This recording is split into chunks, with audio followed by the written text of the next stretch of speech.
എന്റെ നാട്ടിന്റെ അടുത്തുള്ളൊരു സഹോദരൻ, അദ്ദേഹം ഗൾഫിലായിരുന്നു. വലിയ കാശ് കൊണ്ടുവന്നു അവിടുന്ന് ഒരുപാട് മരങ്ങൾ വാങ്ങി. അവസാനം നഷ്ടത്തിലായി. ഉടുതുണിക്ക് മറുതുണിയില്ലാതെ ശ്രീകണ്ഠാപുരം ഭാഗത്തുള്ള ഒരു പള്ളിയിൽ കിടന്നുറങ്ങുന്ന സമയത്ത് അവിടെയുള്ള ഒരു ഉസ്താദ് പറയുകയാണ്, നിങ്ങളെ പ്രശ്നം എന്താണ്? ഞാൻ ഗൾഫുകാരനായിരുന്നു, ഒരുപാട് കാശ് അവിടുന്ന് കൂപ്പിലേക്ക് അവിടുന്ന് മരത്തിന് വേണ്ടിയിട്ടിട്ട് എന്റെ കാശുകൾ മുഴുവനും നഷ്ടപ്പെട്ടു. ഇന്നെനിക്ക് ഉടുതുണിക്ക് മറുതുണിയില്ല, ഒരു നേരത്തെ ഭക്ഷണത്തിന് പോലും വകയില്ലെന്ന് പറഞ്ഞപ്പോ അവിടുത്തെ നിങ്ങൾ അറിയോ, ആ ഉസ്താദ് പറയാണ്, നിങ്ങൾ ഭയപ്പെടേണ്ടതില്ല. അന്ന് അദ്ദേഹം കോഴിക്കോട് കൂട്ടിക്കൊണ്ടുവരികയാണ് ഹയാത്ത് കാലത്ത്. എന്നിട്ട് അവിടുന്ന് പറയുന്നു, ഖുതുബുൽ ആലമിനെ പരിചയപ്പെടുത്തുന്നു. ഇദ്ദേഹം വന്നത് ഗൾഫിലേക്ക് ഒരു വിസ കിട്ടാൻ വേണ്ടിയാണ്. എനിക്കൊരു വിസ കിട്ടിയിട്ട് വീണ്ടും ഗൾഫിലേക്ക് പോകണമെന്ന ചിന്തയോടെയാണ് വരുന്നത്. പക്ഷേ ഖുതുബുൽ ആലം അവിടുന്ന് പറഞ്ഞത്, നിങ്ങൾക്ക് ഗൾഫ് വേണ്ട, നാട്ടിൽ തന്നെ നിങ്ങൾക്കെല്ലാം ഉണ്ട്, പോകാമെന്നാണ് മഹാനവറുകൾ പറഞ്ഞത്. ഇദ്ദേഹം നിരാശയോടെ മടങ്ങുകയാണ്. കാരണം വിസ ഇല്ലെന്നല്ലേ പറഞ്ഞത്, ഗൾഫില്ലെന്നല്ലേ പറഞ്ഞത്, നാട്ടിൽ തന്നെ നിൽക്കണമെന്നല്ലേ പറഞ്ഞത്. നിരാശയോടുകൂടി ഇദ്ദേഹം കണ്ണൂരിൽ ബസ് ഇറങ്ങിയപ്പോൾ നിങ്ങൾ അറിയുമോ, കലക്ട്രേറ്റിനടുത്തുള്ളൊരു ചെറിയ ചായക്കട 4500 രൂപക്ക് ഇദ്ദേഹത്തിന് കിട്ടുകയാണ്. വെറും 4500 രൂപക്ക് ഇദ്ദേഹത്തിന് കിട്ടുകയാണ് സഹോദരങ്ങളെ. പിന്നീട് അദ്ദേഹം അടിവച്ച് കയറിയത് ആ 4500 രൂപയുടെ ചായക്കട കൊണ്ടാണെന്ന് അദ്ദേഹം എന്നോട് പറഞ്ഞു. വീടുണ്ടാക്കുകയാണ്, സ്ഥലങ്ങൾ വാങ്ങുകയാണ്, എല്ലാം. ബഹുമാനപ്പെട്ട മടവൂരുപ്പാപ്പാനെ കണ്ട് മടങ്ങിയപ്പോൾ അവിടെ നിന്ന് കിട്ടിയ 4500 രൂപയുടെ ആ ചായക്കട കൊണ്ട് കിട്ടുകയാണെന്ന് പറയുമ്പോ ഇതൊക്കെ അനുഭവമാണ് സഹോദരങ്ങളെ. അതുകൊണ്ട് നമുക്ക് ഖുതുബുൽ ആലമിനെ ഒന്ന് വിളിക്കാം, മനസ്സറിഞ്ഞ് വിളിക്കാം. ഖദറ ജൗനാ നസ്റ വൽ ഫുതുഹ ഫീ ഉമൂരിനാ സിയമാ ഫീ അംരിനാ ബിജാഹികും മടവൂർ വലി യാ ശൈഖനാ മടവൂർ വലി യാ ശൈഖനാ മടവൂർ വലി അന്ത ഉസ്താദുൽ ലനാ ശൈഖുനാ ഫമാലനാ മിൻഹുമാ حسبك رشدي منك يا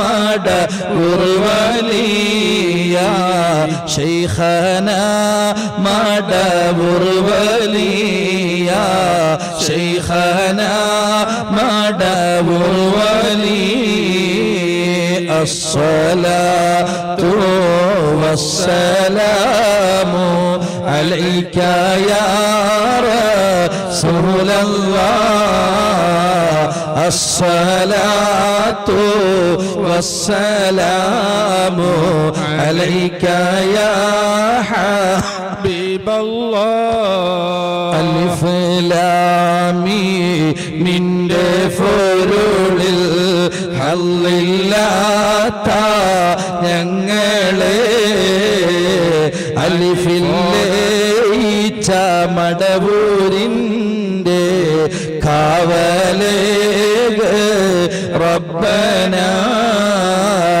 അസ്സലാത്തു വസ്സലാമു അലൈക യാ റസൂലല്ലാഹ് അസ്സലാത്തു വസ്സലാമു അലൈക യാ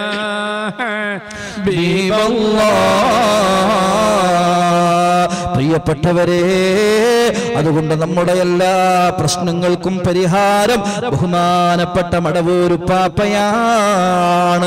ചില ആളുകൾ ചോദിക്കാറുണ്ട്, എന്താ നിങ്ങൾ ഇങ്ങനെ മടവൂരുപ്പാപ്പയെ മഹത്വവൽക്കരിക്കുന്നത്? അവര് മടവൂരുപ്പാപ്പാനെ മനസ്സിലാക്കിയിട്ടില്ല, അവര് മടവൂരുപ്പാപ്പാനെ അറിഞ്ഞിട്ടില്ല. അന്നാസു അഅദാഉ മഹാ ജഹിലു, മനുഷ്യൻ അറിവില്ലായ്മ, അവൻ അറിയാത്തതിന്റെ ശത്രുവാണ്. ശത്രുവാണ്, എനിക്കറിയാത്തതിന്റെ ശത്രുവാണ് ഞാൻ. മടവൂരുപ്പാപ്പാനെ അറിയാത്തവരോട് മടവൂരുപ്പാപ്പാനെ കുറിച്ച് പറഞ്ഞിട്ടെന്ത് കാര്യമാണ്? അനുഭവിക്കാൻ നമുക്കെല്ലാവർക്കും തൗഫീഖ് നൽകുമാറാകട്ടെ. ഇത് ഞാൻ വെറുതെ പറയുകയല്ല സഹോദരങ്ങളെ. എന്തിനാ നിങ്ങൾ 5 വഖത്ത് നിസ്കാരം ഇങ്ങനെ നിസ്കരിക്കുന്നെന്ന് ചോദിക്കുന്ന യുക്തിവാദികളില്ലേ? അവർക്ക് നിസ്കാരത്തിന്റെ രസം അറിയുകയില്ല, അതിന്റെ ഹിക്മത്ത് അവർക്ക് അറിയുകയില്ല. അവരോട് എത്ര പറഞ്ഞിട്ടും കാര്യമില്ല. അവരോടല്ല ഞാൻ സംസാരിക്കുന്നത്, ഔലിയാക്കളെ മനസ്സിലാക്കാത്തവരോടല്ല, ഔലിയാക്കളെ മനസ്സിലാക്കാൻ ശ്രമിക്കാത്തവരോടല്ല ഞാൻ ഈ സംസാരിക്കുന്നത്.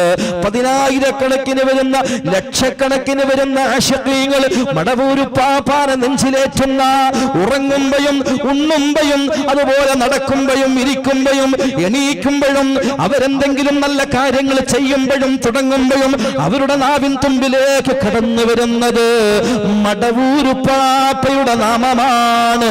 മടവൂരുപ്പാപ്പയിലൂടെ മദീനയുടെ രാജകുമാരൻ ഹബീബായ മുഹമ്മദ് മുസ്തഫ സല്ലല്ലാഹു അലൈഹി വസല്ലമ തങ്ങളുടെ നാമമാണ്, അല്ലാഹുവിന്റെ നാമമാണ്. നമ്മെ അല്ലാഹുവിലേക്ക് നയിക്കുന്ന അതിശക്തമായ ചാലക ശക്തിയാണ് ഖുത്ബുൽ ആലമിന്റെ പ്രിയപ്പെട്ടവരെ. അതുകൊണ്ട് മഹബ്ബത്ത് വെക്കണേ എന്റെ ശബ്ദം കേൾക്കുന്നവരെ.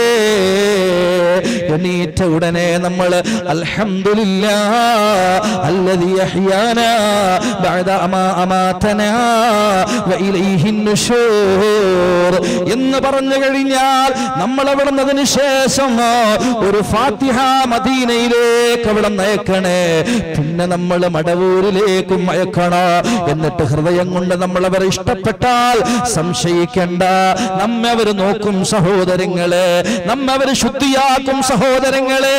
സ്വർഗത്തിന്റെ വഴിയിലേക്ക്, ഇസ്ലാമിന്റെ വഴിയിലേക്ക്, ഈമാനിന്റെ വഴിയിലേക്ക്, തൗഹീദിന്റെ വഴിയിലേക്ക്, സുന്നത്ത് ജമാഅത്തിന്റെ വഴിയിലേക്ക് അവർ നമ്മെ കൊണ്ടുപോകും, യാതൊരു സംശയവുമില്ല എന്ന് വളരെ വ്യക്തമായി ഞാൻ പറയാൻ ആഗ്രഹിക്കുകയാണ്. ഏതായാലും കൂടുതൽ ഇൻഷാ അല്ലാഹ് വിശദീകരിച്ച് പറയുന്നില്ല. മടവൂരും മദീനയും തമ്മിലുള്ള ബന്ധം, മടവൂരുപ്പാപ്പ ആത്മീയ ലോകത്തേക്ക് അവിടുന്ന് ഉയർന്നത് മദീനയിൽ നിന്നാണ്. ആ മദീനയെ നമ്മളും ഇഷ്ടപ്പെടണമെന്നാണ് ഈ റബീഉൽ അവ്വലിന്റെ ഈ സുന്ദരമായ രാവിലെ എന്റെ സ്വന്തം നഫ്സിനോട്, എന്റെ പ്രിയപ്പെട്ട കൂട്ടുകാരോട്, ഇഖ്വാനുകളോട് ഓർമ്മപ്പെടുത്താനുള്ളത്. മദീനയുടെ രാജകുമാരനെയും സ്നേഹിക്കണം, ജീവനെക്കാളും നമ്മൾ സ്നേഹിക്കണം.